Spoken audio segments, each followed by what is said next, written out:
कोटा शैली जो है चित्रकला को प्रोत्साहित करने का श्रेय किसे दिया जाता है? कोटा शैली चित्रकला अगर आपसे पूछे तो यहाँ पे देखो कोटा शैली, यहाँ पर कोटा शैली जो होती है इसमें सर्वाधिक चित्र जो होते हैं वो किसके बने थे? शिकार के। इसीलिए इस शैली का दूसरा नाम क्या आता है? शिकार शैली भी कहते हैं, है ना। और इनके चित्रों की अगर मैं बात करूं तो ये आप सबको बताइए कि शिकार के दृश्य जो होते हैं, शिकार के दृश्य, और शिकार के दृश्य यहीं पे बने।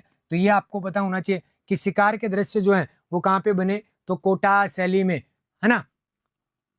बिल्कुल भाई साहब, ये कोटा शैली में मिले, है ना। उसके बाद में आपको पूछे यहाँ पे कि इस शैली में, और यहाँ एक राजा आए थे जिनका नाम आता है भीम सिंह। कौन आए थे? भीम सिंह। इंपॉर्टेंट फैक्ट है, ये पूछा जाएगा। और भीम सिंह के समय ये शैली जो है वो किस संप्रदाय का प्रभाव पड़ता है? वल्लभ संप्रदाय का।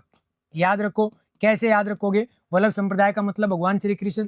कौन है? अरे वल्लभ संप्रदाय में कौन है? भगवान श्री कृष्ण है। और कृष्ण का मतलब इधर भीम है, तो ये भीम सिंह के टाइम में किससे संबंधित हुई? वल्लभ संप्रदाय। भीम सिंह वो राजा है जिसने अपने नाम जो है उसको ही बदल लिया था और अपने क्षेत्र का नाम ही नंदगांव कर दिया था। बिल्कुल बिल्कुल भाई साहब, है ना। इसीलिए आपको इस बात को भी याद रख लेना है। उसके बाद में यहाँ पे उमेद सिंह राजा आया था।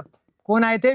उमेद सिंह जी। ये दोनों फैक्ट याद रखना। और उमेद सिंह जी के समय सर्वाधिक चित्र किसके बने थे? शिकार के दृश्य के। किसके बने थे? शिकार के दृश्य के। तो आपको ये भी याद होने चाहिए। यहाँ पे कोटा शैली में आपको ज्यादा फैक्ट नहीं याद रखने, ये चीजें आपको पता होनी चाहिए, ताकि एक एक चीजें, हाँ स्वर्णकाल उमेद सिंह जी का काल, है ना। बिल्कुल स्वर्णकाल, इनमें अगर बात की जाए तो स्वर्णकाल की, और स्वर्णकाल भी उमेद सिंह जी का काल ही कहलाता है। उमेद सिंह जी के काल में सर्वाधिक चित्र बने हैं, इसीलिए वो भी शिकार के। ये लो साहब, उमेद सिंह जी का काल जो है वो इस शैली का स्वर्णकाल कहलाता है। तो ये कोटा शैली में ये फैक्ट आपके आरबीएससी में दिए हुए हैं, इसीलिए वही काम के होते हैं जो आपके आरबीएससी में सवाल पूछे जाते हैं, वो सारे के सारे आपके काम आते हैं। यहाँ से याद रख लीजिएगा, यहाँ से। और ये आपसे पूछ रहा है प्रोत्साहित करने का श्रेय जो होता है, ये यहाँ पे आपको उत्तर माना जाएगा महाराव राम सिंह। ये जय सिंह, है ना, ये प्रताप सिंह, आपको किसी को पता ही नहीं है ना। ये राजाओं के नाम से पता चल जाएगा कि यार ये तो अपने उधर के हैं ही नहीं। जब महाराव शब्द लगा हुआ है तो राम सिंह जी का काल जो कहलाता है उनके काल में